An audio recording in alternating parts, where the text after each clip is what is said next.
So, yeah, jump in anytime. The bits come It's been a back while. immediately. I haven't refreshed on YouTube, so I might be flying blind here. And then you do a gesture like you're taking a drink. And raise your hand to the heavens and say, Congaloosh. Congaloosh. What does Congaloosh mean, Mr. Brown? Well, let's find out from the other Mr. Brown. Oh, hello, Congaloosh. I mean, goodbye, Congaloosh. It could mean, didn't I see you a little earlier trying to sneak into the Star Wars Galactic Cruiser? Congaloosh. I'll take it. Let's put them all together. Here we go. Try to make it. If you're not doing it, they're not going to remember. And we can see you. So go ahead.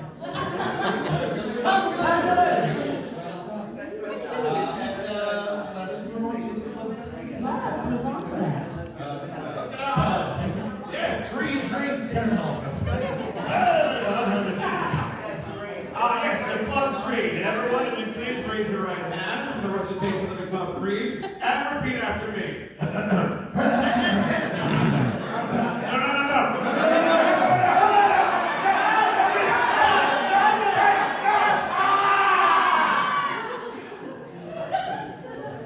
We climbed the highest mountain. We climbed the highest mountain. Just to get a better view. Just to get a better view. We plumbed the deepest ocean. We Plumbed the deepest oceans. Because we're daring through and through. We're daring through and through. We crossed the scorching desert. We crossed the scorching desert. Martinis in our hand. Martinis in our hand. We ski the polar ice cap. We See the polar ice caps. We ski the polar ice cap. We see the polar ice caps. We ski. Okay. In tuxedo looking drab. In tuxedo looking grand. We are reckless, brave, and loyal. We are reckless, brave, and loyal. And valiant to the end. And valiant to the end. If you come in here a stranger. If you come here a stranger, You will exit as a friend. you will exit as a friend. Stop salute.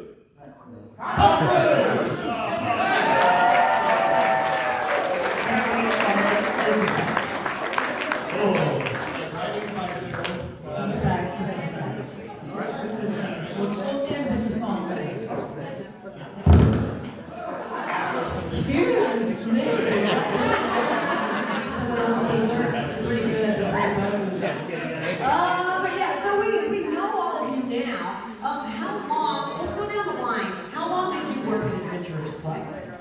Well, let's see. From 1994 is when I until the club closed. Until the club closed. Wow. How many years was that, Graham? We're going to do a math test on Is that. anybody sitting here? Okay. It's all you, man. 2000. Yeah, 2000.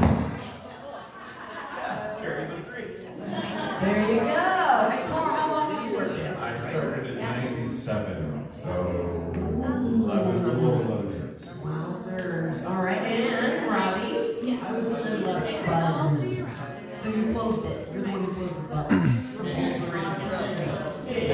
right, and Sheila.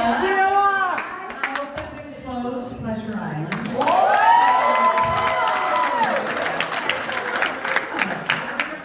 Party we had, they had big chairs, like 6 of them between techs and food and beverage staff and actors. So opened and closed Pleasure Island and moved to the Adventures Club full time in January of 1990. Oh my goodness, I'm Still still in high school. What about you, Mark? I wasn't that far out of high school. Now you see the club is very unique. What would you say made this club unique, each of you? How do you feel? What do you feel made people want to come back to the club? What There would you say? was no place like this, and I don't think there's ever been a place like it since. It was you had so it was a type of improvisational theater, but not structured improv like Comedy Warehouse. It was what we call a lot of schmoozing, where you do crowd work and come up with things spontaneously. It was, and I don't know if you've ever worked like gone to a Disney convention where they and they hire a bunch of us to come and work a convention. It's a lot like that kind of feel. And then we would run and do scripted shows in the different rooms, in the mask room, in the treasure room, and in the library, and also in the main salon. There was so it was a combination of improvisation, scripted, and we were kind of encouraged to be improvisational on the scripted stuff. And then you'd go behind a wall and you'd operate a puppet. And you know, hop on the Colonel and say things to people that you could never get away with saying to their face. It was just, it had whimsy, it had style, it was just so unique. The biggest trick was getting people would come in who had never been in before, and they'd look over the zebra mezzanine and say, I don't get it, and they'd leave. If you could get them down into the main salon, then you'd have them for the night. But that was the Either trick. the night of the week, or if they were local coming back. Yes. It was the most Disney-esque club. You could get a Mannequin's Dance Palace anywhere. You could get a Neon Armadillo anywhere. It was the most Disney club that they created, and it was Joe Rohde who created it, along with other Imagineers. And I think what made it special for me is we got to be up close with guests, and if they came in and got to the main salon, they came back night after night. So we got to know them, which, you know. And we had quite a loyal following. I was going to say, it was the club's concept was that we were opening the doors to bringing new members. So there was a kind of a fellowship that was experienced by the guests if they wanted to. Once they were inducted into the club, that a lot of people took to heart. And it was amazing because we would see the same people coming back, sometimes daily, sometimes monthly, sometimes yearly, but there was a community of people that we built relationships with fans and stuff like that. Some unwanted relationships. Some restraining orders. but in such a unique club. And we were also kind of wickedly encouraged to push the envelope. Because it was... We got away with them. We got away with Y'all did to the Comedy Warehouse. Y'all did to the Comedy Warehouse. We got away with so much stuff that we could not get away with today. All today with the advent of YouTube and Facebook Live. And, that we would have all lost our jobs. But yeah, no, there was an encouragement of pushing the envelope. It's like, this is still Disney, so don't go all the way blue, but make sure that you can push it a little bit because it is nighttime and there's, an element of alcohol and things like that. It wasn't at 9 o'clock, that was our magic hour. So remember, you had a lot of kids before 9, and then at 9 o'clock you could push the innuendos a little. They always encouraged us to have a double entendre to it. If there was a double meaning to whatever we were doing, at least we could feign ignorance and go, oh, we meant it like this. Yeah. Yeah, sorry, lady, that you took it the wrong way. Which is a double entendre all in itself. So I will never open again. Thank you. Sheila, let's talk about it. You say you opened and closed it. Now, some people have the benefit of seeing the performance that came before. What was it like stepping into this venue and Disney having never done anything like that before? What was that like? It was a huge challenge, and I look to you because I know what you're going through. It was a challenge. Because when Adventures Club first opened, I was at the Zephyr Rock and Roller Drum. I was the earthling friend of the alien band, the Time Pilots. And Adventures Club, Imagineers and people who put it together thought people would come in, go down, see one show, and leave. And they realized early on that they only had 2 library shows written. People would change characters, like if you started out as Cornelia Perkins, you might end the night as the French maid, because they just thought guests would come and leave, but they noticed that guests would come and sit there for the night, so they just start writing more scenes and things and more library shows. So it was, in that first year, there were a lot of changes. And there were changes with the island because it was gated or wasn't gated. You had to have a ticket. If you could buy one ticket to get you in one club, or a ticket to get you in all of them, or you could buy a 3-club pass. And then that went away, and so yeah, lots of changes, lots of. I personally didn't get the club when I first, I remember Carrie Long would come home. We stayed at Residence Inn, Disney put us up, and she'd come home and went, oh my gosh, I don't know what I'm learning, I don't know what I'm doing. Because it was odd, it had never been done before, so. And you do it without people as well? No, there were 12 people that would show up. No, in the rehearsal process, because rehearsal started Comedy Warehouse started in March, Adventures Club started at the end of March, and we didn't open for guests until May, and didn't have a big opening until like June or July. So, yeah. Crazy different, go ahead. Interesting. Okay, and so just to kind of touch back on that, like you were saying, people would come back. Like once you got them down, and then they would come back throughout the week. And then would they be surprised because if you all played different characters? Yeah. But probably towards after that first initial part, like it would be one character for the night. But the next night, you might be playing somebody different. Hey, you were Camellia last night, yeah. And that was really a gas too, because they weren't getting even though we'd be doing the same show, it'd be a different mix of actors, and we all brought our own things to each character. And that was fun for us to play off of each other in different characters too, because somebody brings something new to it, and then you go, oh, that's a great idea. I'll bring that to it next time I do it, and it just grows. It became an organism that really had a life of its own.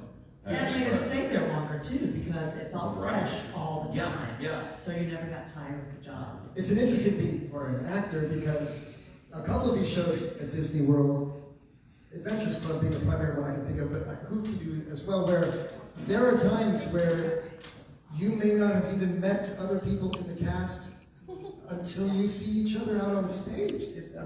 It's physically possible to meet a fellow actor because they learned it at a different time and they were subbing it and you're doing a role. Every night was different because the mixture was different, and it might be someone you just met that night. Well, the variety was wonderful, but unfortunately too, a lot of people, we were saying that people would come in, guests would come in, and they would see you playing a role. That was their first role that they saw you in, and if they became regulars or would come back, often that would be the only role that they'd want to see you in. I always thought that. Yes. It's I like was your first Camellia. I was your favorite Camellia. Yes. I was your first French maid. I was your favorite French And maid. it was flattering and wonderful to experience. There was also the depression of when you would come out in a role that it wasn't as popular with some people. And you would hear them. You would hear them. And when they come up and go, so much better as Otis. Thank you. But it's a lot like I equate it to Doctor Who. You know, whoever your doctor, that imprints on you, that's who your doctor is. You know, it's like Carl is a lot of people's Hathaway Brown. Oh, really? Yeah. Okay. Yeah. Tell us a little bit about the characters. Maybe some of us didn't get to experience it. What are the three primary characters in the Adventures Club? Well, we have 5 males and 3 females. The male characters, so there was Hathaway Brown, Club Aviator. Yeah. There was Otis Throckmorton Wren, the club treasurer. And ichthyologist, that's right, extraordinaire. There was Graves the butler, Fletcher Hodges, club curator, and Emil Bleehall, just off the bus from Sandusky, Ohio. Tribe 602, the Adventures Club.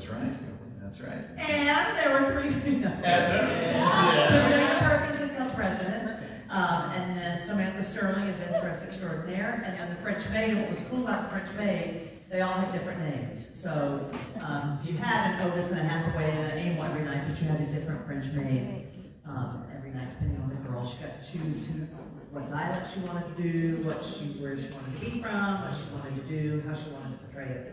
And she had her own show that she had to make up herself. That she had to write and develop herself. The maid sing-along was it you get hired and you get to you have to make up your own show. Your own It calendar. was a 20-minute show. And to the surprise of several people who got hired, like, I have to do what? I have to write my own show? Okay, so talking about those characters, which one was your favorite? Your number one favorite to play? Robbie, you start. I want to hear yours. I want to hear yours.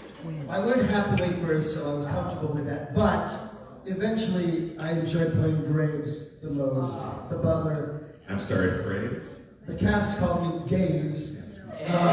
Which could never be done now. I mean, I don't know if you'd be allowed to do that now. Well, you could yes, I would do it. Yeah. I would. And he was sort of a mixture of Stewie and C-3PO. Oh, is that really? That's your backstory? Oh, yes, Miss Perkins. I remember we had to keep an asbestos blanket nearby because he was so flaming. How dare you?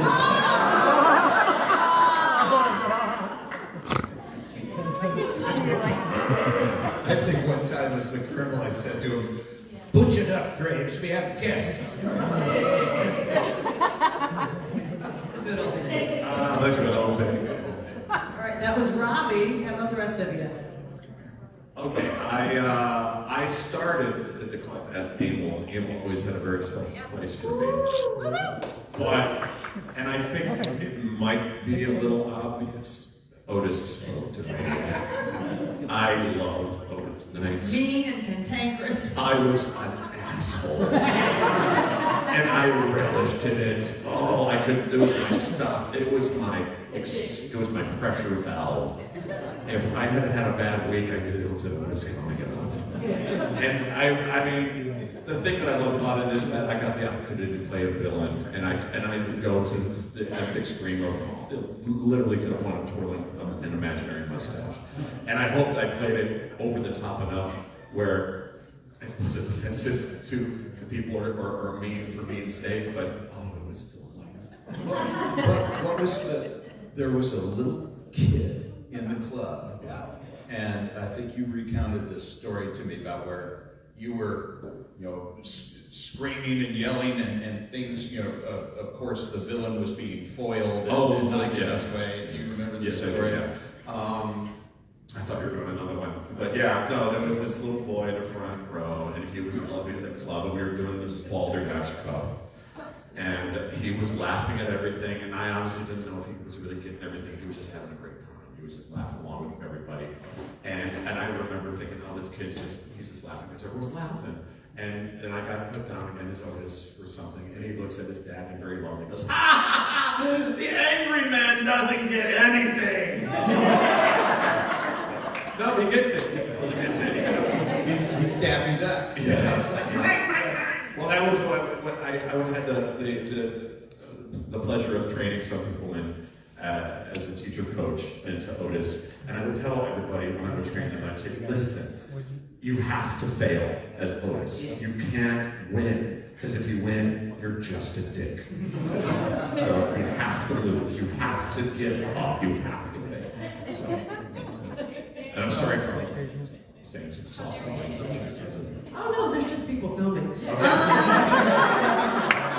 about you? Well, I too started with Emil, so that had a special place in my heart. It's 9 o'clock. They It's went- 9 o'clock. Yeah. It's What? 9 o'clock, you're good. Late with. Oh, it's 9 o'clock. It's the magic hour. Oh, okay. Never mind then. For a while there, we had to do preferred characters. We had a director and talked to casting, and the director and casting came up with, okay, maybe 4 days out of the week, you're going to play the character that we think you're strongest in, and then you'll do a relief character. And when I heard that, I was just so devastated, because rotating in through all the characters is great. It keeps it fresh, keeps your mind sharp, you get to see what other people are doing. And they said you have to be halfway brown for 4 nights out of the week. And I went, okay, it was the job. And so I went in kind of like dragging my feet and going, and then I made peace with it. And I started finding things in the character. He was, in my opinion, the quintessential Hathaway Brown. Yeah. And then I fell in love with the character, so it turned out to be a blessing. So That didn't last long, Luke. Because he just reminded me of this in the room when we were waiting to come out here. When he said it, we go, right, we did go through that. It was 1 year. We did. Was it a full year? It was like 1 year that we had to do.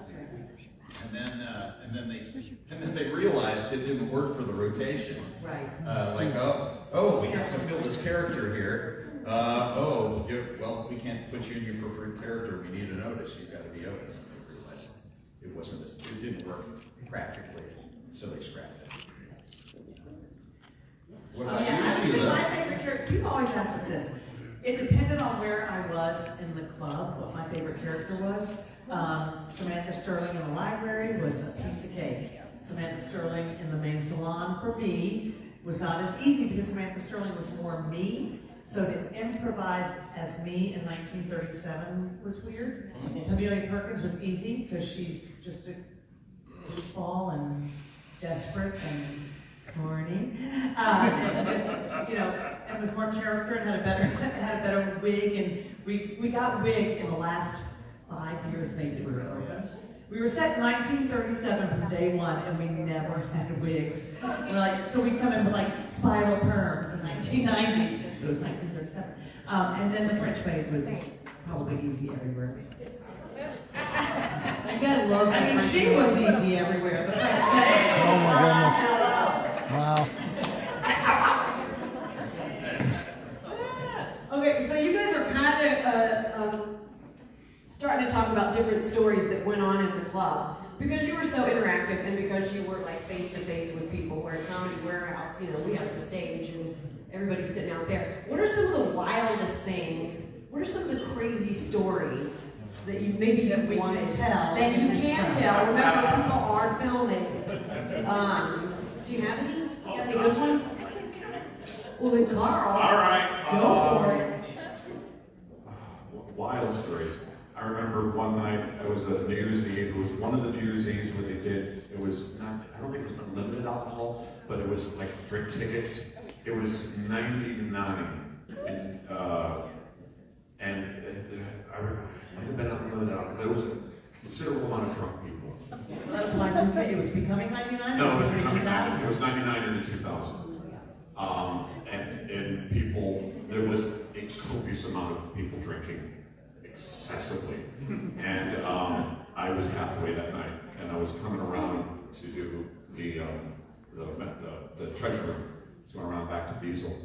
And there was an apparatus in the back that we had to go back to. And I walked around and through the backstage, and there was a woman with her pants down, squatting into our prop bucket. We had used for the radio on the Jesus floor. There was this galvanized bucket, and she was squatting into it and peeing. And I said, "Lady, what are you doing?" And she's like, That's impressive. "Isn't this the bathroom?" I went, "Yes, Disney gave you a bucket." And then here's some So then I took the bucket and I should have she finished. And I should have And I took the bucket over to architect Mike Isom, and I said, "Mike, a lady peed in this." And he goes, "Oh, we'll wash it out." I went, "No! Throw it away, please." My goodness, that's cool. Yes, that was one.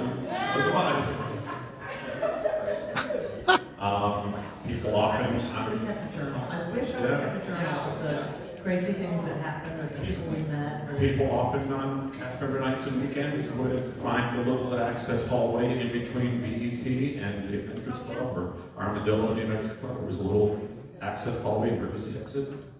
There was a single ball in there. They would break the ball and do very solicit. See how hot Oh my they God. Yes. And usually during the hoopla. Thank you. And so if I was Otis, I would position myself over there, and you could often hear things happening, and I would relish that and kick the door open and go, "You gotta move!"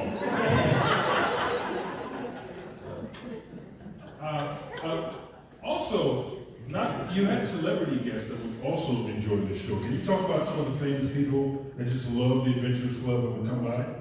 Neil Patrick Harris. Yay! Woo! Drew got very, very into Chic of Araby with no pants on. Leslie Nielsen had his little hand card machine that he'd sit at the bar and he had Sylvester Stallone's mother once. Joey Ramone would come by often. He had a relative that lived, I believe, out in like Longwood or something, and he would come and pretty much hang out upstairs on the mezzanine level, but he would come at least once a year. Yeah. Oh, they loved the mask room too. Yeah, hang out in the mask room all the time. I remember Neil doing that. Patrick Harris actually wasn't, he got in trouble for drinking underage when he was one of the, yeah. I've actually got a funny Neil Patrick story. One night, it was a January night, Sunday night in January, very slow and very quiet night.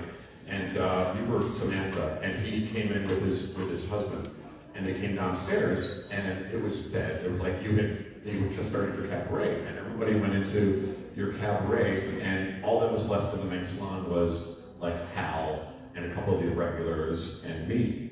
It was like 5 of us, including me and the other 2 actors. So, and Neil comes running down and says, "Oh," and he was a very generous guy, and he didn't know our names. And he came in and goes, "Oh my God, I'm really happy that you're Hathaway tonight. I'm anxious to see the show. My husband hasn't seen the mask room. Are you going to do a mask room?" And I was like, "Well, we're scheduled next, but there's like 3 people in the main salon. We're not going to do a mask room for 3 people." He goes, "It would be a personal favor if you just do this." I went, "All right." So I go into the director's and say, "Could you please go into the mask room and laugh a lot because Neil Patrick Harris wants to see the show." So that we go in there, and Graham had this great line. Was it a Bill Murray line? It was Hathaway Brown, known for the Hathaway Brown School for Girls, which is right next to the Hathaway Brown Home for Unwed Mothers. Yeah. Yes. So I opened the show with that line, and Neil goes, "Oh." And I looked at him and went, "I'm doing this for you." President Jimmy Carter saw my Samantha Cabaret, and every person, because we'd make our way around the room, and he and Rosalind sat on the front 2 chairs, and there was a lot of double entendre, a lot of innuendo in the Samantha Cabaret, and every person I wanted to go pick on was social service, Secret Service people, and I'd go talk to one, and you'd see the earpiece, and I'm like, "Oh, I can't pick on that one," and I'd go, and I remember sitting at the bar, and they were all pepper throat thing, but, and I was just so worried because I was kind of slutty, and I'm like, "Oh my gosh, Jimmy Carter, see how slutty." He was drunk as could be.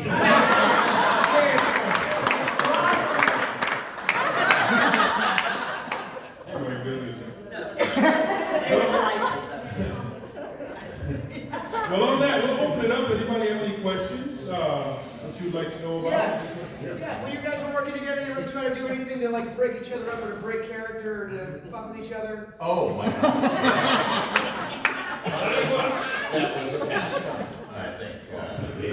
Yeah, I mean, It was so much easier to do there, though, than places we've worked elsewhere. Because it was encouraged to be a little more free, I was actually the swing for both clubs, so I would only be at Adventures Club half of the week, 2 or 3 days, usually, and I did 3 roles at Adventures Club, so any week, any day, there's an unlikely chance that I'm any role.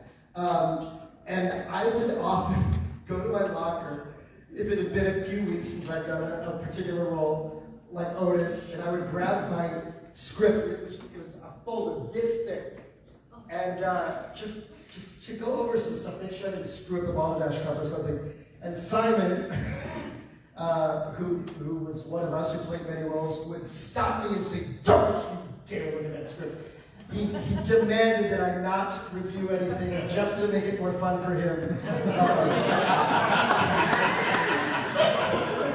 Once we got out of it. And that was sort of the playful spirit. yes. And you know the difference with that, because we were talking about this back in the other room, when you go and you do Hoop You Do, and it had been a while since you've been at Hoop You Do, you knew the first show could be kind of, "Oh, I haven't been here in a while," and you do the first show, but then you had the second and the third show, and by the third show, we're like, "I've so got this," or whatever. At Adventures Club, the only thing that repeated were treasure rooms, master, and the NMI, the new membership induction ceremony. So yeah, you reviewing like the Balderdash Cup, that would be kind of nerve-wracking probably and Simon didn't care. The girls were notorious. We liked laughing in the cabaret because the Pamelia and the maid and Samantha would end up together at the end. Oh yes, And, that was always fun. Yeah, and you could tell like at the Angela Napoleon who had sugar snap, if she started laughing, she would just drop like she had to wet her pants and she would fall. Mindy and couldn't look you in the eye, so they would just turn away and be like, help me out! They would just turn and ignore you. Like, so yeah. Fran would go into convulsions. Oh, yeah. Honestly, we were lucky enough to work at an unbelievably creative and unique location with unbelievably talented and unique people.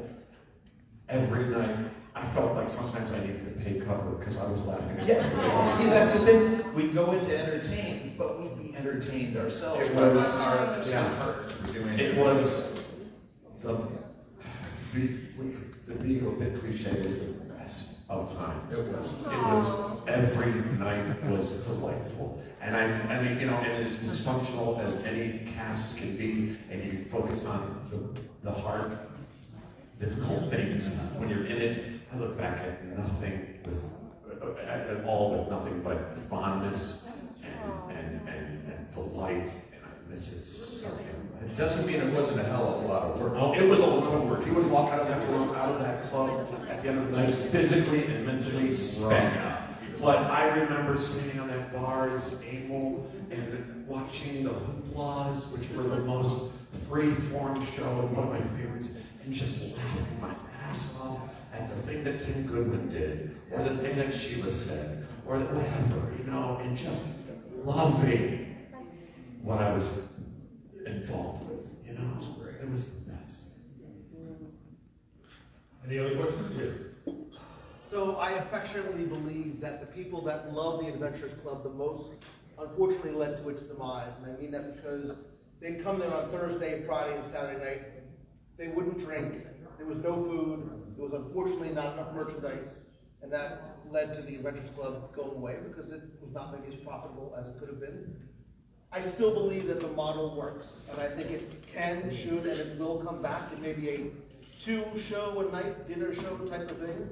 If they said to you, if Disney said, look, we want to get the band back together, we'd love for you to come back either as an Adventurers Club or even some other idea, if that's something you'd love to do, and maybe how do you see that coming together, and maybe even where or what type of theme? Yeah, okay, I guess. Well, I understand your the critique of some regulars that would come in and not. It's not a critique, it's as somebody who went a lot, like. Well, yeah, I was there too. Right, we And I disagree with you. I don't think that was the reason for its demise. I think that decision was made out higher up. The Adventurers Club never made money. But we never lost money. Yeah. We always We did towards the end. We did conventions 6 out of the sometimes 6 out of the 7 nights out of the week, that's where true. private companies would come in and get the club, and it was a perfect place for that because the infrastructure was already there, so you didn't have to bring in wacky, schmacky characters or actors to do your gig or whatever. I will say though, Comedy Warehouse and Adventures Club were very expensive to run because you had a lot of equity actors in both of those. So they were expensive, but they were always looking for things to do with the club. I remember about a year before we ended up closing, they were talking about building the nighttime kingdom over at Animal Kingdom. And they had come in with plans that they were going to, the main building that you entered through was going to be the Adventurers Club. And it was going to be a dinner show situation where you would come in and there would be like what we did in our convention. We would do a production ceremony, the Massacre in the Treasure Room, a visit with Babylonia, and into the library for a show. The next group would come in, and it would be a rotation. I think they were talking about 3 rotations of that. And then you would be able to go off into the nighttime kingdom, which was the, they were going to have like a zip lining and some night animal safari, things like that. But then you could come back into the club and it would be like nightly ops, and that was definitely thrown about a bit in that last year. But The revenue of the club was not to shut down, because when we were told that the club was, or that there were changes coming to Pleasant Island, Sorry. there was someone very, as high up, literally as high up as you could get at Disney World, who came into our green room and said flat out to us that we were going to be fine. The Adventures Club was going to be fine. And when that didn't happen, it was told that, we were told basically it was because even higher up than her, which there was only one person, did not want to deal with the liability of Disney dealing with bars anymore. So that was the demise of Pleasure Island. So the whole model changed for the island, and that's really truly what we were the casualty of. And the Comedy Warehouse and, well, everything else. It was going to be, what, Hyperion Wharf, I think, was the first model. And then the economy tanked, and then finally Disney Springs. Lou, quite honestly, I think we probably all heard different stories and rumors of why it closed, what happened, whatever. You also asked, though, did you say, where could you see it happening again? Yeah. Or where? Oh, yeah. Right, whether it be a rebooting of the Adventures Club or even some other type of, show, interactive. I personally, this is just Sheila talking, this is just where I'm at in my life right now. I would love for it to happen, love for it to happen. However, the way the world has gone with comedy and the way people get offended by every little thing, we would have a really hard time doing what we did then. So if it did reopen, it would have to be completely cleaned up. We'd have to really watch everything. It wouldn't be the same. It'd have to be something totally different. We've gotten pulled to do events like the marathon, where there'll be Adventures Club characters just cheering people on, and people are so happy to see it. Man, that's been a joy to be there and have people saying, look, I don't stop on this course to take pictures, but they'll stop at the Adventures Club. It's pretty cool. But even then, when we would start remembering old bits, we'd start going into things, we're going, you know what? We can't do that anymore. We need to, especially when there's phones, everyone's got a phone, everyone's got a recording. Just the stuff we would do every night at the people, we would get shut down for. Yeah. But I think, also too, I think Adventures Club was so iconic. We have all been a part of some reiteration of the Adventurers Club during conventions. And we all have an induction ceremony, all those things. But it's all based on the Adventurers Club, where we do different things. And we had the Shipley Society and different things like that. So it is still alive sometimes, but in different ways, right? Right. And honestly, I am currently rehearsing for the Galactic Star Cruise.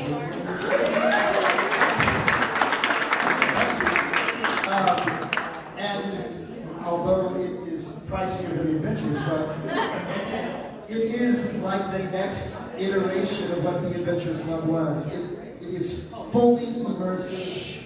You are there for 2 days. Experiencing these characters, and in rehearsing I keep saying, oh, I'm going to be able to use my Adventures Club skills to help me get through this. All right, we have time for one more question. Anybody have a final question? Something good, like who did you make out with in the cast? Who did you make out with in the cast? I'd like to say a very special moment for me in the Adventures Club. Back, I think, around 96, some young Rollins student put her phone number in my pocket. And there she is, my wife, right there. Oh, woo!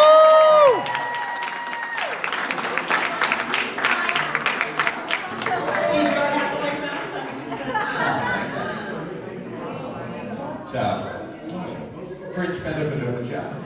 Another, we're a bit gig-centric in this room, I think. Another, quote-unquote, famous person, Peter David. Peter David, is a writer of many books and television shows, and a key icon all in himself. He is a huge fan of the Adventures Club. And Graham and I, when he came, he was going to get engaged. He wanted to propose to his wife at the club, and he wanted the Colonel to propose to her because she worked for Henson Productions.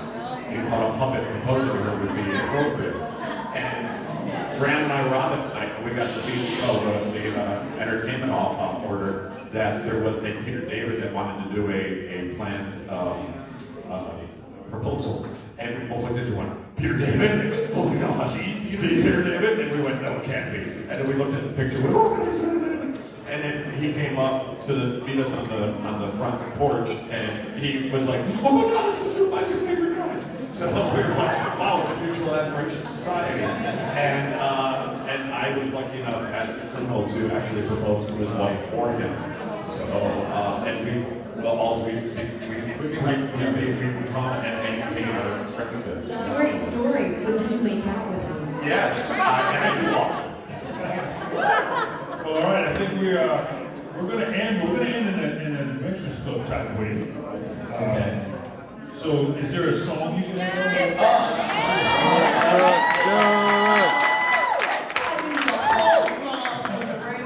Do you want to electronic extended, please?